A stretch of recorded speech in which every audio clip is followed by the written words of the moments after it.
Ani-chan. Siya ay ipinatawag sa ibang mundo sa pangalawang pagkakataon at naging pinakamalakas na magician. Si Yuki ay isang simpleng estudyante na nag-e-enjoy sa kanyang boring school day nang tanungin ng kaibigan niyang si Yuhi kung ano ang tinitingnan niya. Sinusubukan niyang paalalahanan siya na hindi siya dapat makipag-ugnayan sa kanya, dahil magsisimula ang mga tao ng nakakainis na tsismis tungkol sa kanila. Pero wala siyang pakialam, childhood friends lang sila. Napansin niya kung paano niya hinayaang tumubo ang kanyang buhok at tinanong niya kung gusto niya itong gupitan muli. Sa wakas ay nagbukas pa si Yuki at ngumiti sa kanya, pinayagan siyang gawin ito at sinasabing hindi siya nagbabago. Ngumiti siya sa kanya, masaya na tinanggap niya ito, at sinabi sa kanya na palagi silang magkaibigan. Pagkatapos ay tumingin si Yuki sa labas at iniisip kung ano ang takbo ng kabilang mundo. Sa parehong sandali, nakikita ng lahat na ang mga bintana ay dumidilim at isang bring circle ang lumilitaw sa sahig ng silid-aralan. Nagsimulang magpanik ang lahat maliban kay Yuki, na tila naiintindihan kung ano ang nangyayari. Makalipas ang ilang segundo, lahat ng tao sa kanyang klase ay nagmulat ng kanilang mga mata at nakitang sila ay nasa isang kaparangan.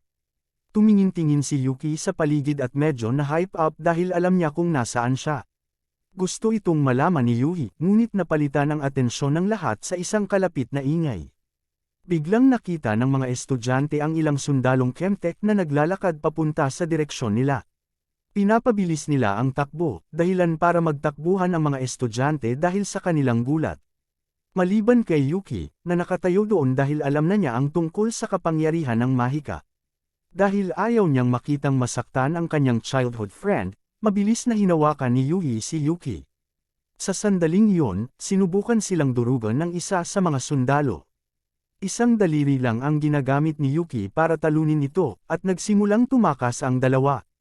Habang sumusulong sila, nakita nila ang ilang mga kawal sa paa na tumatakbo sa kanilang direksyon upang labanan ang mga nauna, na tinatawag nilang mga demonyo. Pinapanood ng mga estudyante ang labanan ng dalawang grupo, ngunit iniisip ni Yuki na dapat ay natapos na ang digmaan. Pagkatapos tumingin muli sa mga demonyo, si Yuki ay nagsimulang makaramdam ng sakit sa kanyang dibdib at napagtanto na siya ay isinumpa kanina. Lumitaw ang isang batang babae na nakasakay sa kabayo at sinabihan ang mga estudyante na umatras sa kaligtasan habang pinoprotektahan sila ng Royal Knights. Pero parang kilala na niya si Yuki kung sino ang babaeng iyon.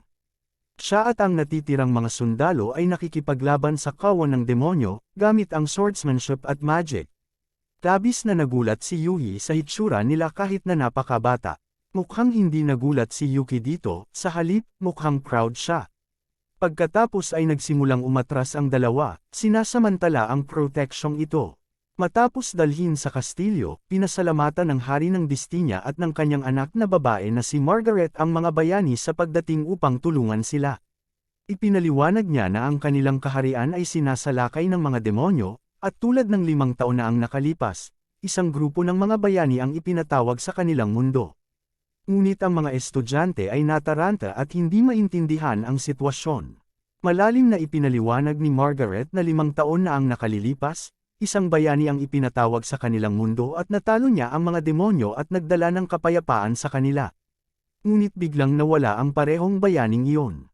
Agad na hiniling ng hari sa mga bayani na wakasan ang patuloy na digmaan sa pagitan ng mga demonyo at kamag-anak ng hayop, na nagsusumamo para sa kanilang tulong. Ang bawat mag-aaral ay pinilit na matuto at magsanay ng kanilang espada kay Glenn at salamangka kay Elke. Gayunpaman, sinadya ni Yuki na iwasan ang lahat ng hirap at ay enjoy na lang ang biyahe.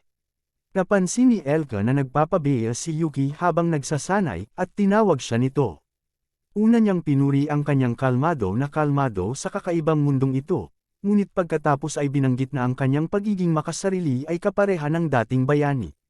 Sinabi niya sa kanya na bumalik sa pagsasanay, ngunit kinukutya lang siya nito. Nagpasya siyang turuan siya ng leksyon, ngunit nauwi lang sa paghampas sa kanya pagkatapos na iwasan ang kanyang pag-atake. Nang maramdaman niya ang mga kamay nito na humahampas sa kanya, bumilis ang tibok ng puso niya.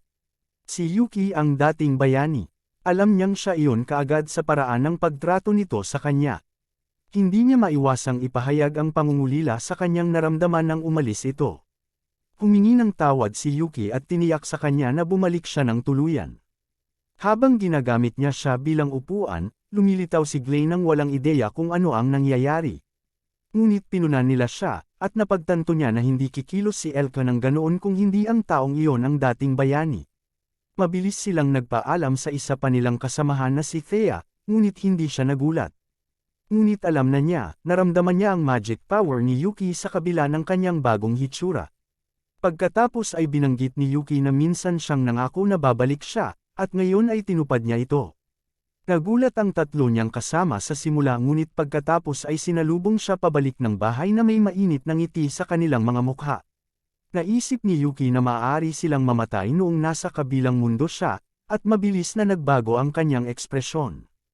Nagtataka siya kung bakit umaatake na naman ang mga demonyo. Mabilis na nabasa ng grupo ang kanyang isip, at ipinahayag na mayroon silang ilang mga katanungan para sa kanya. Tinanong nila siya kung paano siya nakabalik sa mundong ito, at kung bakit siya mukhang ibang tao. Ipinaliwanag nila na sa kanilang pananaw, nawala lang siya pagkatapos ng kanyang huling laban. Ngunit hindi pa rin maintindihan ni Yuki kung bakit siya pinabalik sa kanyang mundo. Ayon sa kanya, nakikipaglaban siya sa sarili nilang kasamahan, si Toma na kapwa nagtamo ng ilang suntok at pinsala. Ngunit nang matamaan ni Yuki ang balikat ni Toma, isang magic ball ang nagsimulang dahan-daang lumawak, at siya ay muling isinilang sa kanyang orihinal na mundo. Itinago niya ang lahat ng kanyang alaala at kapangyarihan ng mahika at kahit papaano ay ipinatawag muli sa mundong ito. Hindi rin maintindihan ni Thea kung paano nangyari, at binanggit ni Elka ang naunang sinabi ng prinsesa. Ang huling pagpapatawag na ito ay hindi isang pagkakataon. Pero ayaw munang pakialaman ni Yuki sa ngayon. Gusto niyang malaman kung ano ang nangyari kay Toma matapos matanggap ang kanyang huling suntok. Binanggit niya na kung buhay pa si Toma, malamang na siya ang nasa likod ng kamakailang pagsalakay ng demonyo. Tinanong ni Thea kung ang mga demonyo ay kinokontrol ng anumang sumpa, ang kapangyarihan ni Toma. At kinumpirma ito ni Yuki, binanggit ang magic power na naramdaman niya mula sa demonyo ilang araw na ang nakakaraan. Kaya, ang tanging paliwanag ay si Toma ang nasa likod ng lahat. Paliwanag ni Elka, hinanap din nila si Toma tulad ng ginawa nila kay Yuki ngunit wala rin silang nakita. Pero ngayong nalaman nilang buhay si Yuki, naniniwala na rin sila na si Toma. Isang sundalo ang hamarang sa kanila sa pagmamadali, na sinasabing ang hari ay agarang hiniling kay Glenn. Sa pag-alis ni Glenn, binanggit ni Yuki na ang kanyang kasama ay nagtatrabaho ng husto, at binanggit ni Elka na si Yuki ang orihinal na makakakuha ng trabahong iyon. Ngunit hindi iyon ginasto ni Yuki, ang plano niya ay maglakbay na lang sa buong mundo pagkatapos ng huling labanan, ngunit nauwi sa ganoong sitwasyon. Habang nakatingin sa tanawin, nagsimulang magtanong si Yuki kung ano ang plano ni Toma. Sa loob ng kastilyo, nagreklamo ang hari na hindi niya dapat tinanggap ang isang kasunduan sa kapayapaan 5 taon na ang nakalilipas, at nagpa siya na magdeklara ng isang ganap na all-out war laban sa mga demonyo. Ngunit sinubukan ni Glenn na ipagpaliban ito dahil ang kanilang emisaryo ay hindi pa bumabalik na may dalang balita matapos ipadala sa kontinente ng demonyo. Ang prinsesa ay hindi sumasang-ayon sa kanya, binanggit na ang mga demonyo ay ang mga sumalakay sa kanila. At ang mga bayani na sabay na ipinatawag ay higit pa sa patunay na ang digmaan ay sinadya. Muli itong binalika ng hari, binanggit na hindi niya dapat pinaniwalaan ang dating bayani na bumuo ng isang kasunduan sa kapayapaan. At binanggit pa na kung nawala siya ay nangangahulugan lamang na nagkamali sila ng desisyon. Sa training grounds, si Yuhi ay nagsasanay ng mga magic spells dahil tila may likas na talento siya para dito. Lumapit si Yuki na binabati siya at binanggit na siya ay may talento. Nagpasalamat siya sa kanya, ngunit agad niyang napansin na may mali sa kanya. Tinatanong niya kung ano ang mali, at tinanong niya kung nagsasanay ba siyang manakit ng mga tao. At bakit kailangan pang sumabak sa digmaan? Alam ni Yuki ang totoo, at hindi niya alam kung paano ito sasagutin, dahil baka masaktan siya nito. Ngunit sa kabila ng pakiramdam na iyon, mabilis siyang nakabawi at sinabi na gagamitin niya ang kanyang talento para sa mahika upang protektahan siya.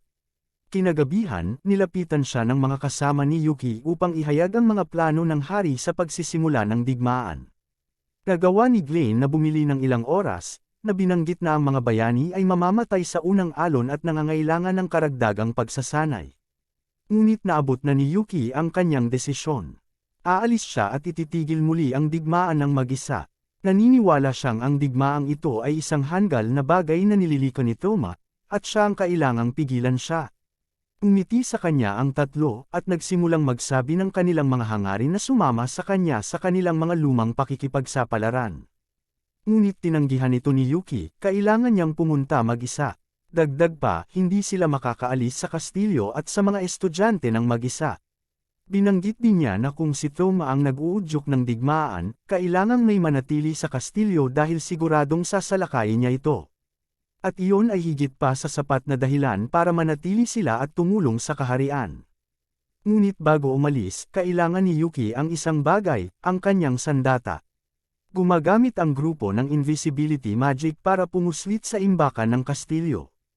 Nauna si Elka na patumbahin ang mga gwardya, at binanggit ng grupo ang mga lumang panahon kung saan palagi siyang nangunguna sa kanilang mga paggalugad sa piitan. Pagkatapos ay sinimulan niyang i-lockpick ang silid, ngunit may napansin si Yuhi na kakaiba at nakita niya silang pumasok dito. Sa loob, nakita ni Yuki ang isang malaking itim na espada, na tinatawag niyang Kuromoro.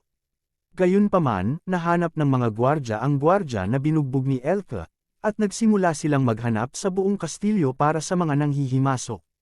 Gagawin ni Thea at Glenn ang lahat para maantala ang sitwasyon, pinahihintulutan sina Yuki at Elka na umalis sa kastilyo.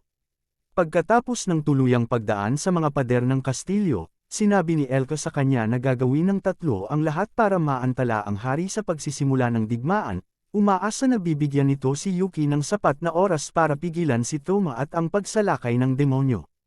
Ngunit kasabay nito, si Yuhi, na nakakita kay Yuki na pumasok sa storage room, ay nagawang sumunod sa kanya. Lumapit siya sa kanya, nagtatanong kung bakit at saan siya pupunta. Nagpasya siyang ihayag ang katotohanan, ipinaliwanag na ito ang pangalawang beses na ipinatawag siya sa mundong ito. At na kailangan niyang makatagpo ng isang tao upang ihinto ang digmaang ito.